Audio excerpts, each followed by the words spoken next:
Kevin and Brian, though they were our sons, grew very close to Lisa. She misled them with lies, causing them to ignore us. After Lisa, Kevin, and Brian were asked to leave our home, my husband Michael suddenly passed away. When I told Kevin about his father's death over the phone, his reaction shocked me. He said, "Your dad passed away. You handle the funeral, Mom. I don't want to see the face of someone who kicked us out. We're having a great time here, so don't bother us. Just tell the relatives we can't come because of work or something." I was speechless. A week after the funeral, I got a letter from Michael addressed to me. He wrote, "Please read this without our sons knowing." As I read, I was filled with emotion. Lisa had caused so much trouble in our family, and Kevin and Brian didn't even come to their father's funeral. I couldn't let it end this way. My name is Olivia. I'm 56 years old, a housewife, and I also work full-time.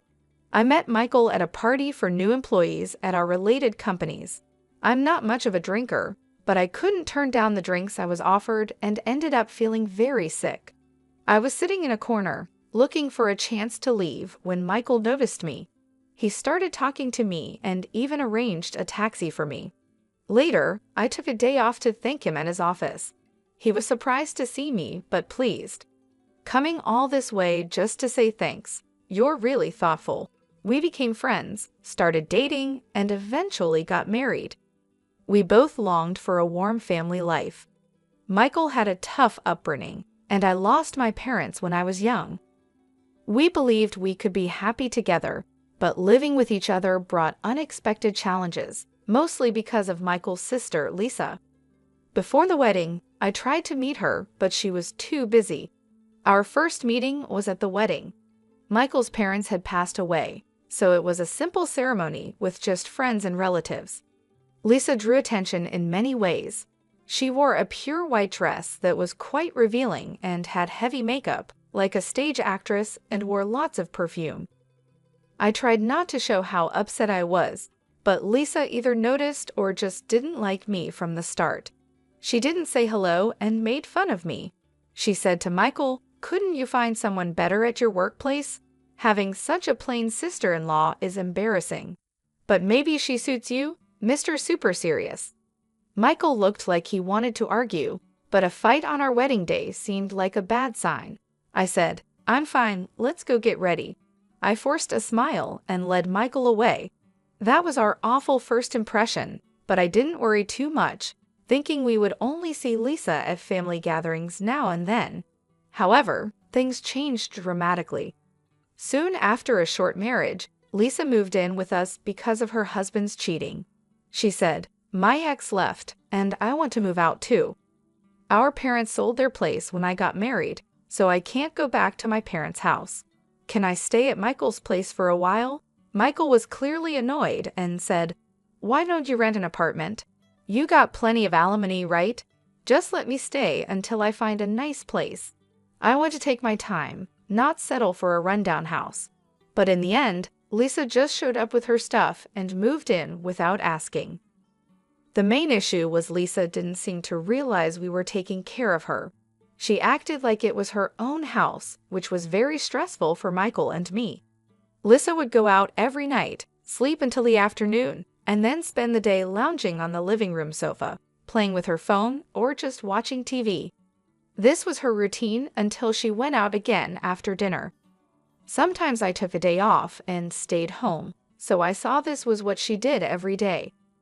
When I came home tired in the evening after working all day, Lisa would ask in a complaining tone, "Hey, is dinner ready yet? How long until it's done?" I would say, "In about 50 minutes. She would reply, "That long? Hurry up, will you?"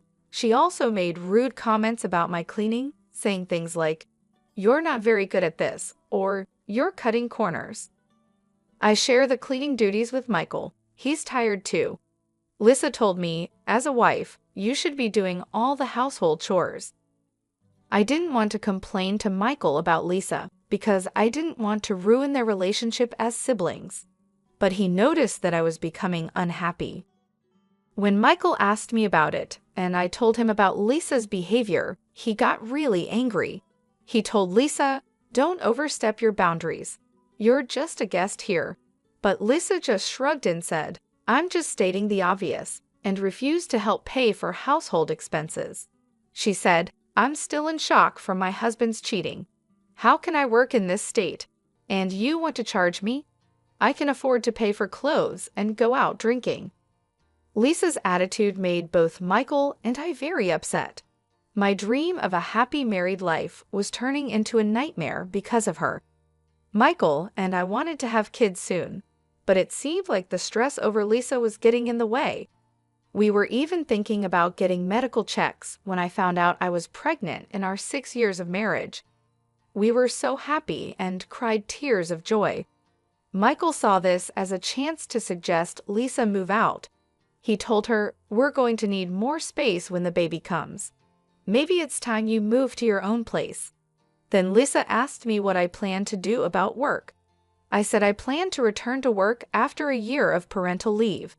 She offered, "Well, I can look after the baby, but we plan to use daycare." I checked around and found out that all the daycares, even the unlicensed ones, had long waiting lists. A few months later, as my belly began to show, Lisa said confidently, "I'll take care of the baby until you get a daycare spot. I owe you, and I'll do it for free. It'll be tough on your finances if you quit your job." After discussing it, Michael and I reluctantly agreed to let Lisa help. I was very worried, but to my surprise, Lisa took excellent care of our newborn Kevin. She learned about childcare online, prepared his meals, and even took him to parks and community centers. She was so dedicated to Kevin, and it showed in how much he adored her. Even when our second son, Brian, was born 3 years later, Lisa's care didn't change. With Michael and me busy at work, we were thankful for her help with the kids. But as the boys grew older, they started to avoid us more. When we suggested going to the amusement park or having a barbecue for Brian's birthday, they would say, "Lisa already took us to a fancy place," or "We're going with Lisa to a high-end sushi restaurant." It was hard for Michael and me to see how excited they were about spending time with Lisa. Even after Kevin and Brian started elementary school, they preferred being with Lisa, even on weekends. They barely talked to us and acted like we weren't important, spending all their time playing games or going out with her. Things got even worse as Kevin got older. He openly showed he didn't like us, ignored us, and even made rude noises when we tried to talk to him. Once, when I told him not to eat while playing on his phone, he snapped at me, "Shut up, old lady." I was shocked to hear him say, "It would have been great if Lisa was our mom. She gives us money and takes us places." The boys even said being born to us was a mistake, and that they heard from Lisa we didn't really want kids. That hurt a lot. I calmly explained that Lisa, while not working and just living off her alimony, wasn't contributing financially. Kevin dreamily said that Lisa's lifestyle was something to aspire to, and added, "But she raised us right. Complaining about her seems weird." They even questioned if we wanted kids at all, believing Lisa's claim that we had them just out of obligation, which was not true. Michael and I always wanted kids, and Lisa had only offered to help until we found daycare. I was very upset and couldn't believe what Kevin was saying to me. He smirked when he saw how upset I was and said, "You guys are always so annoying, telling us to do homework and that we played too many games. Lisa says it's fine not to do homework and even stays up playing games with us until morning." I snapped back, "Lisa isn't responsible for your future. Your dad and I tell you these things because we care about you, even if it means you might hate us." "Yeah, right, you're just jealous because we're close to Lisa. How dumb. Maybe you shouldn't have let her take care of us." I felt like crying. When I looked up, I saw Michael at the doorway, his fists shaking. He asked, "Who do you think you're talking to?" "Oh, hey, Dad. Working late again today? Must be tough with such a small salary." The boys laughed mockingly, leaving Michael speechless. "Finally, you talk to us, and it's just to mock your parents," Michael shouted. "Stop being so loud," Lisa called out as she came downstairs to the kitchen, looking annoyed. Getting worked up over what kids say is so immature. It's because you spoil them that they're like this, Michael yelled. I've had enough. Get out now. What? I've been nice to my nephews, and this is the thanks I get. If you're going to stay, then pay your way, Michael said. Lisa puffed up her cheeks and finally agreed. Fine, I'll leave. Happy now? Lisa, you're really leaving? No way.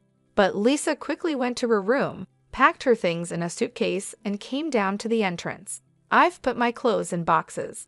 I've arranged for movers this weekend. Leave it until then, okay? Lisa, are you really going? Yes, take care. She smiled at Kevin and Brian as they saw her off to the gate. Then she left. But it was too late to fix the relationship between us and our sons. As teenagers, Kevin and Brian became more rebellious. Kevin quit his job within a month after finishing high school, and 1 year later, Brian quit his job after just a few days. They talked about starting a business together and made some questionable deals, spending their money from odd jobs in one night. After a big argument, Michael kicked them out of the house. When you get a job, come back. No way we'll ever come back to this place. And so Lisa, who had caused so much trouble in our family, and the sons she influenced, Kevin and Brian, left, and it was back to just my husband and me. I was worried about how Kevin and Brian were doing, but without the four of them causing chaos, I felt relieved at the end of the year. Just as I was about to leave work and head home, I got a call from Michael's colleague. Are you Olivia? Michael collapsed at work. He's currently in the ICU at the city hospital. I said I would be there right away. I tried to stay calm and drove to the hospital. At the ICU, I waited in the hallway until the doors opened and a doctor in a white coat came out. He looked sad as he told me, "We did our best, but I'm sorry. I was too shocked to speak." That morning, Michael had left for work as usual. We had talked about keeping our schedule open for our anniversary next month. Sure, the usual restaurant. I have a surprise planned for this year. I never thought that would be our last conversation. Everything felt gray and meaningless as I stood there. I decided to contact Kevin, Brian, and Lisa to tell them Michael had passed away. I left a voicemail and sent a message. That night, Kevin called back while he was at a restaurant. I could hear music and laughter in the background. As I tried to tell him about his father, my voice shook. Kevin laughed and said, "The funeral and stuff, I'll leave it to you, Mom. I don't want to see the face of someone who kicked us out. We're having fun here, so don't bother us." I could hear Lisa chuckling in the background. "Just tell the relatives we're absent because of work. Say hi to them for us." I stood in shock for a while, holding the phone. Were these really Michael's sister and sons? Feeling empty, I knew I had to go ahead with the funeral arrangements. I got in touch with Michael's family and the funeral home we usually use to arrange a family funeral. Saying goodbye so suddenly didn't feel real, and I didn't cry during the funeral. But as everyday life continued, the pain of losing Michael kept hitting me. While making dinner, setting up to record a TV show we watched together, or making coffee, I'd accidentally make enough for 3 or start talking to him before realizing he was no longer there. That's when I couldn't hold back the tears. A week after Michael passed away, I was watering the flowers when the mailman arrived. I took the mail inside, and among the junk mail, I found an envelope addressed to me. The handwriting was unmistakably Michael's. Overwhelmed with emotion, I opened it. The letter explained that he had asked a friend to send this if something happened to him. After expressing his thanks for our years together, one line stood out, asking me to keep this from our sons. Moved by the letter and realizing how much Michael knew I worried about the kids, I wiped away my tears and decided to take action. Lisa had hurt our family, and Kevin and Brian hadn't even come to their father's funeral. I was determined not to let it end this way. Michael's letter mentioned a package in a safety deposit box at a bank near the station, and he included a key. I went to the bank, entered the safety deposit box area next to the ATMs, and nervously followed the instructions. I inserted the card, entered the PIN, and a part of the table opened to reveal the safety deposit box Michael had rented. I used the key, found everything Michael mentioned, and took them with me. Later, I invited Lisa, Kevin, and Brian to my house. I decided to share Michael's inheritance with everyone important to him. With the promise of inheritance, Lisa, Kevin, and Brian came quickly. They had skipped the funeral but were eager for the inheritance, which showed their shamelessness. Lisa couldn't even wait while I was making tea. She blurted out, "Stingy Michael had an inheritance. Maybe he hid money because he was so stingy. Being stingy might not be so bad after all. I wonder if he put his inheritance in some account. I'm excited." Then she looked at me and smiled. "You did the right thing telling your sister-in-law." "Mom, stop beating around the bush. Is Dad's inheritance in jewels, maybe gold bars?" As they all fidgeted, I smiled and said, "Before that, please listen to this." I put an IC recorder and Michael's cell phone on the dining table, which confused them. "Is that Dad's cell phone? And what's this? An IC recorder? The kind used for investigating affairs? I see it on TV. Wait, did Dad have an affair?" Kevin laughed mockingly, but his smile vanished when I pressed play. Kevin's voice came through, talking on the phone. "Yeah, remember that old lady you met at our house? Lisa. She wears so much makeup and clings to me, calling me Kevin dear. It's gross, but she'll hand over money if you flatter her. There's a use for fools and old ladies." As Kevin froze, Lisa's face filled with anger. When the recording stopped, Lisa angrily asked, "What was that, Kevin?" He replied, "I don't know, a stranger maybe, or Dad recorded that voiceover." Lisa shouted, "Michael was too tech illiterate to do something like that." As Lisa and Kevin argued, Brian tried to leave quietly. I quickly played the second recording. "How much money did you get from Lisa?" $33,000. "Damn, I only got $3,000. What did you do?" "Gave her a bouquet of roses and a high-end bag for her birthday. Maybe I'll give her a fake brand next time. She can't tell the difference." Kevin and Brian laughed, revealing their true colors. "She loves getting gifts from men, even though she's almost 50. She still acts young, falling for every compliment from men she meets at the bar and spending a lot of money on them. She's an easy target, really foolish." The brothers didn't hold back in their ridicule, even mocking her blonde hair and her unrealistic dream of marrying a young Korean pop star, which they found creepy. Amidst Kevin and Brian's laughter, the recording suddenly stopped. Brian, with a forced smile, defensively muttered, "Man, when did Dad record this? And to show it to Mom after he's gone, that's just mean. Pretending to be a good guy, but those are the ones you can't trust."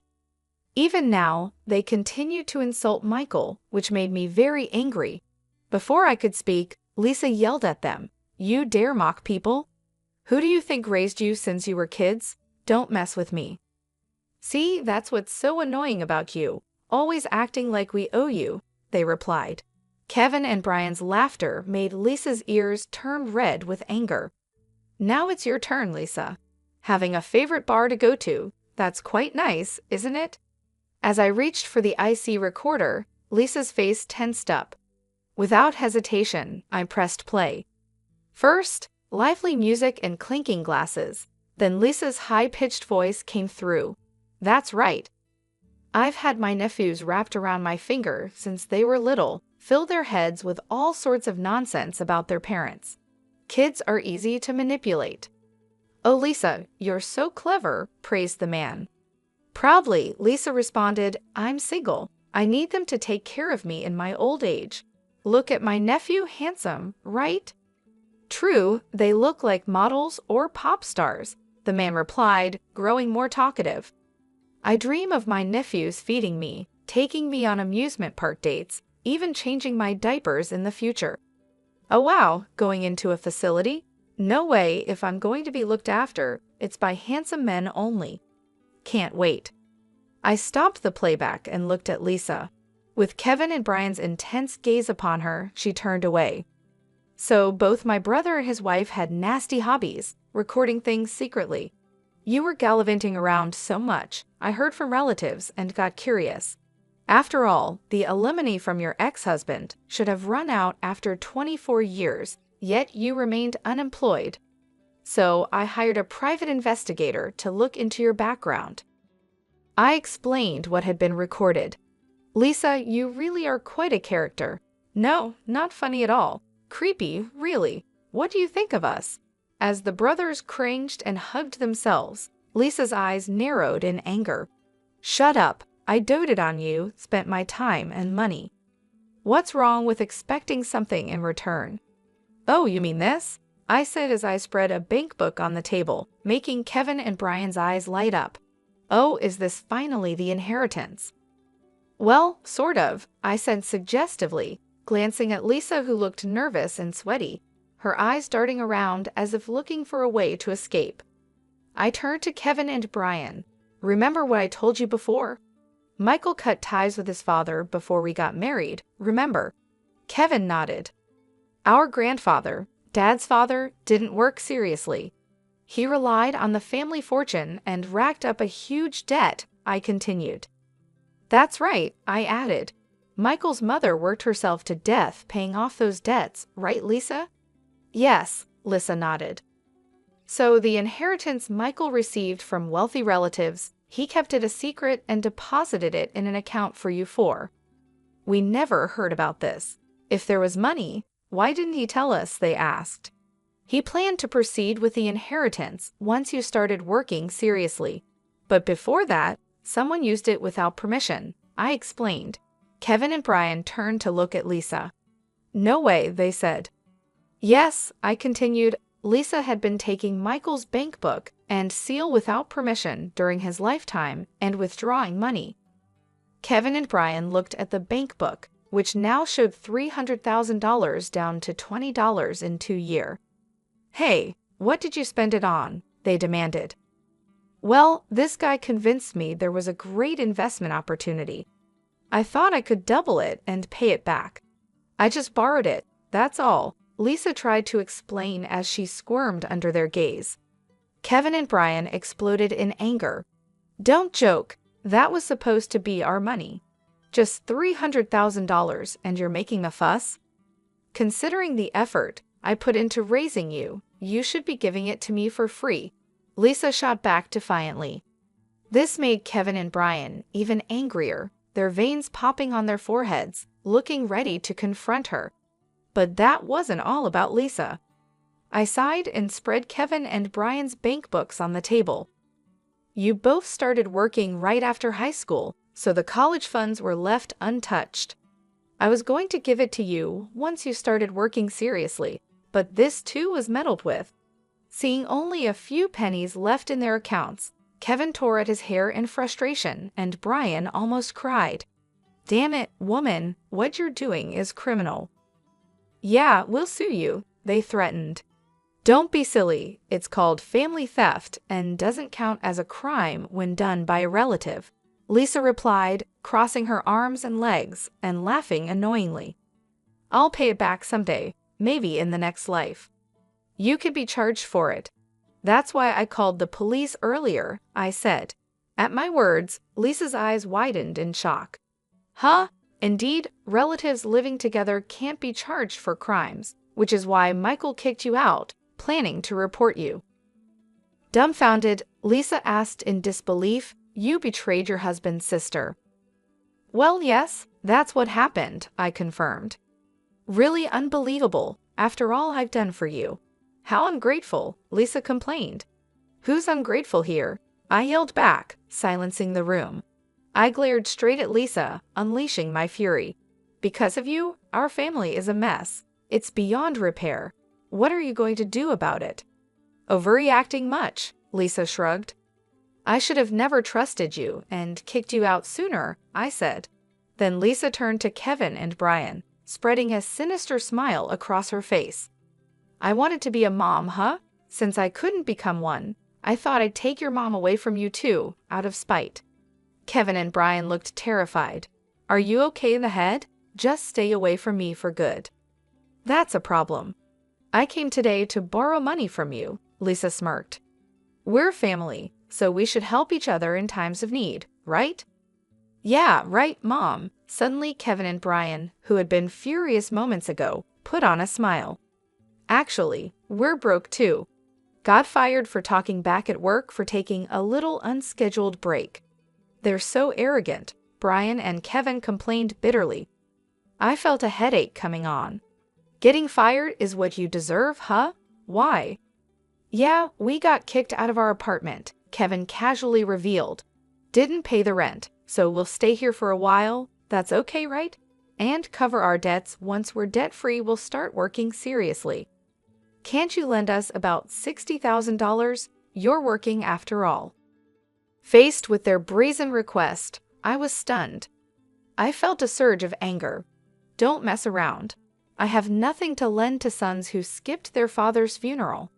I refused strongly, but they kept asking. Please, Mom, if you keep this up, I'll report you to the police too. Don't ever set foot in this house again. Just then, a police car siren stopped in front of the house. Lisa, trying to escape in a panic, ran into the police officers at the front door and was quietly taken away. Damn, are we going to get arrested too? Let's just get out of here for now, Kevin and Brian said. They glanced at me, standing firm, gave up on asking for money, and left. Kevin and Brian, realizing that the money Lisa had given them came from Michael and their own savings, seemed to have finally lost all affection for Lisa.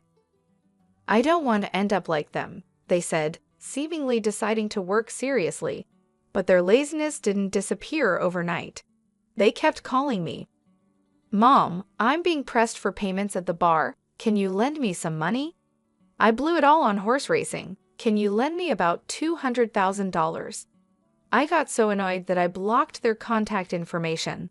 Later, they tried to ask other relatives for money, but were shunned and denounced as heartless for not attending their father's funeral, leading to estrangement. Eventually, pursued by debt collectors for borrowing from shady sources, Kevin and Brian woke up and started working seriously. However, they had racked up so much debt that they were banned from the nightclubs and bars where they were regulars. Now shunned even at their favorite drinking spots, they complained, "We've lost all the fun in our lives." Lisa, being a first offender, paid a fine and was released quickly. However, the incident led to her being dumped by her boyfriend. Moreover, after repaying the embezzled money from Michael's, Kevin's, and Brian's accounts, she ended up with a huge debt. Lisa now works from early morning till late at night, looking exhausted. What I kept secret from Lisa and my sons was that Michael had left another item in the safe, a large pink diamond necklace, a prestigious heirloom passed down from his mother. As mentioned in his letter, it was intended as a gift for our 34th wedding anniversary next year. Fearing it might be found and sold by Lisa or my sons, Michael had kept it in the safe. When appraised, it was valued at $360,000, to my astonishment. I wouldn't sell it. It's a treasured gift from Michael. Although I hoped for a warm family, things didn't go as planned with my sons, and I lost my husband too. But Michael's memory is still alive in my heart. Moving forward, I want to live strong and cherish the memories of Michael.